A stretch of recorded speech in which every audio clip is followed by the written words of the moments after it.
यह बात उन दिनों की है जब बुद्ध आम के बाग में अपना समय व्यतीत कर रहे थे। इस समय तक बुद्ध की ख्याति दूर दूर तक फैल चुकी थी। लोग दूर दूर से बुद्ध के पास अपनी चिंताओं और समस्याओं के समाधान के लिए आते थे। ऐसे ही एक दिन जब बुद्ध मैंगो फॉरेस्ट में लोगों को उपदेश दे रहे थे, तो एक अधेड़ उम्र का आदमी अपने 20 से 21 साल के बेटे के साथ बुद्ध की ओर आता रहा। जब वे उपदेश स्थल के पास पहुंचे तो बुद्ध ने उन्हें देखा और इशारा किया। उसके पास बैठने के लिए जब उपदेश समाप्त हो गया और सब लोग चले गए, तब बुद्ध ने उस व्यक्ति को अपने पास बुलाया और बैठने को कहा।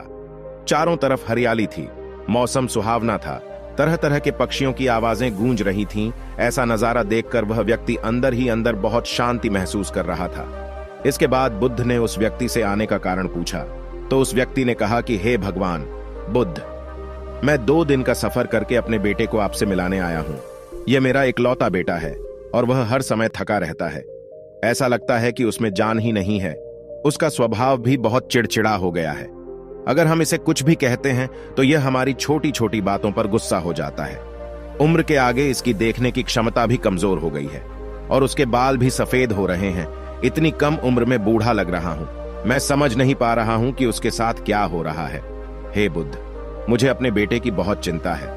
जब मैं अपने बेटे को डॉक्टर के पास ले गया तो उसने कुछ दवाई दी और कहा, अपना बताओ बेटा, स्ट्रेस कम ले। वह अपने दिमाग पर बहुत तनाव लेता है, इसलिए उसकी यह हालत है। लेकिन मैं उनके बहुत समझाने के बाद भी तनाव का मतलब नहीं समझ पाया। मुझे नहीं पता कि तनाव क्या होता है, इसके क्या कारण होते हैं और इसे कैसे दूर किया जाए मेरे बेटे के मन की। लेकिन सबसे पहले मुझे यह समझना होगा कि तनाव क्या है, इसलिए मैं आपके पास आता हूं। बुद्ध, कृपया मेरी समस्या का समाधान करें। यह सुनकर बुद्ध ने अपने बेटे को बहुत ध्यान से देखा। उसके चेहरे को देखो, उसकी आंखों को देखो, फिर उसके हाथों की नब्ज भी चेक करें। ये सब क्रियाएं करने के बाद बुद्ध ने बताया कि मनुष्य तनाव कोई नहीं लेना चाहता, लेकिन फिर भी यह तनाव व्यक्ति के दिमाग को दीमक की तरह जकड़े रहता है और हो सकता है कि व्यक्ति को पता भी न हो कि वह तनाव में है। लेकिन अगर व्यक्ति तनाव के कारणों को अच्छी तरह से समझ ले और तनाव के बारे में एक पैमाना बना ले जिससे उसे पता चल सके कि वह कितना तनावग्रस्त है, तो वह इस समस्या का समाधान भी ढूंढ सकता है। सबसे पहले समझें कि तनाव क्या है। जब भी कोई व्यक्ति काम कर रहा हो लेकिन उसका मन कल्पनाओं में भटक रहा है, तो उसके शरीर और मन के बीच एक दूरी पैदा हो जाती है। यह दूरी जितनी अधिक होती है, व्यक्ति उतनी ही देर तक मूर्छा की स्थिति में रहता है और शरीर और मन के बीच के इस तनाव को ही तनाव कहते हैं। आखिर कोई पसंदीदा खेल खेलने के बाद इंसान ऊर्जा और प्रसन्नता से क्यों भर जाता है, जबकि वह अपने शरीर को थका चुका होता है। लेकिन समझने वाली बात यह है कि खेलते समय दिमाग और शरीर पूरी तरह से एक साथ खेल में केंद्रित होते हैं, जिससे शरीर और मन के बीच कोई दूरी नहीं आती और कोई तनाव नहीं आता। और मन में कोई तनाव हो तो वह दूर हो जाता है। लेकिन इसके विपरीत, जब हम कुछ ऐसा करते हैं जो हमें पसंद नहीं होता, तो हमारा शरीर वह काम कर रहा होता है, लेकिन हमारा मन कहीं दूर कल्पनाओं में भटक रहा होता है, जिससे शरीर और मन के बीच दूरी पैदा हो जाती है और तनाव पैदा हो जाता है।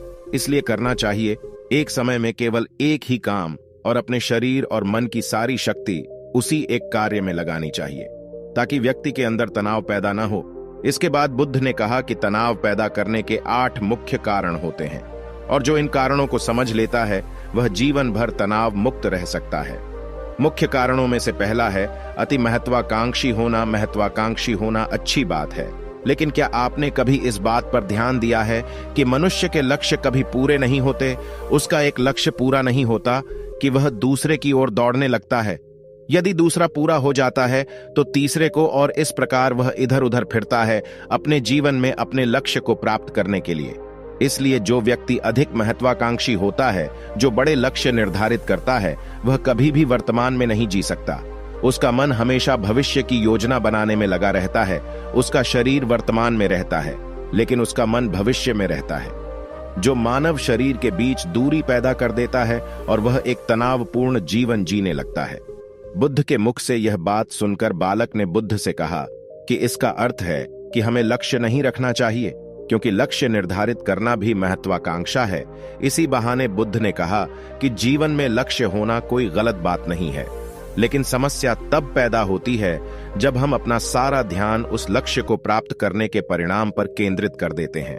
और परिणामों के बारे में चिंता करते हुए वर्तमान में जीना चाहिए और एक लक्ष्य निर्धारित करना चाहिए और उस लक्ष्य को प्राप्त करने के लिए कड़ी मेहनत करते रहना चाहिए। लेकिन साथ ही आपको यह ज्ञान भी होना चाहिए कि आप अभी भी वर्तमान में जी रहे हैं और वर्तमान सत्य है। बुद्ध ने आगे कहा कि ईर्ष्या तनाव का एक और बड़ा कारण है। जब कोई व्यक्ति ईर्ष्या और ईर्ष्या से भर जाता है तो उसका मन ईर्ष्या के अंदर सड़ने लगता है। एक आंतरिक घाव है, अर्थात मन का घाव इंसान के शरीर का घाव भर सकता है, लेकिन मन का घाव कभी नहीं भर सकता। इसलिए कभी भी दूसरों की तरक्की और खुशी देखकर ईर्ष्या नहीं करनी चाहिए, क्योंकि ईर्ष्या तनाव का कारण बनती है। इसके बाद बुद्ध ने तनाव का अगला कारण समझाया और कहा कि अरुचिकर काम भी मन में तनाव पैदा करता है जो हम करना पसंद नहीं करते। हमारा मन उस काम में नहीं लग पाएगा, हमारा शरीर वहीं बैठ जाएगा, लेकिन हमारा मन उस कल्पना की उड़ान भरेगा जो तन और मन के बीच दूरी पैदा कर देती है और व्यक्ति तनावग्रस्त हो जाता है।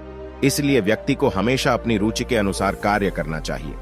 यदि व्यक्ति ने यह ठान लिया है कि उसे कौन सा काम करना है और वह उसी काम को अपने जीवन का लक्ष्य बना लेता है, फिर वह काम उसके लिए काम नहीं बल्कि खेल बन जाता है। लेकिन दोस्तों, अपने पैशन को फॉलो करें।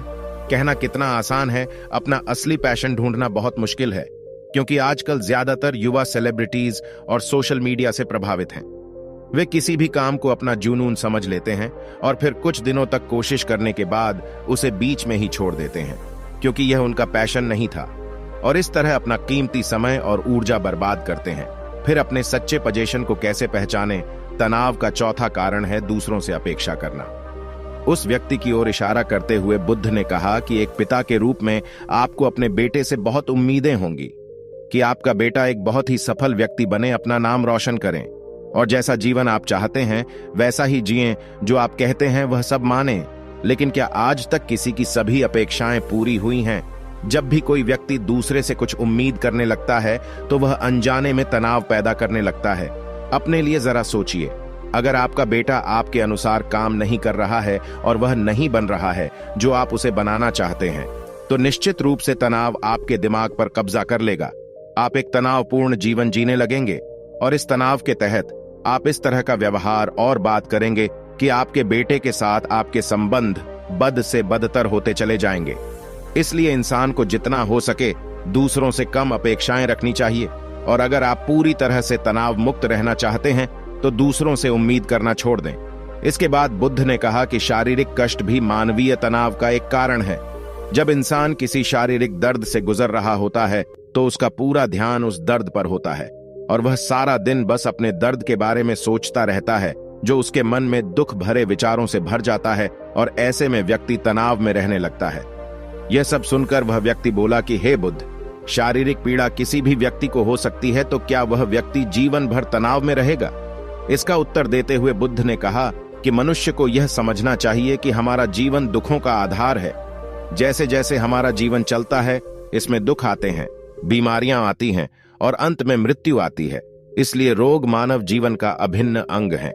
कोई नहीं बच सकता।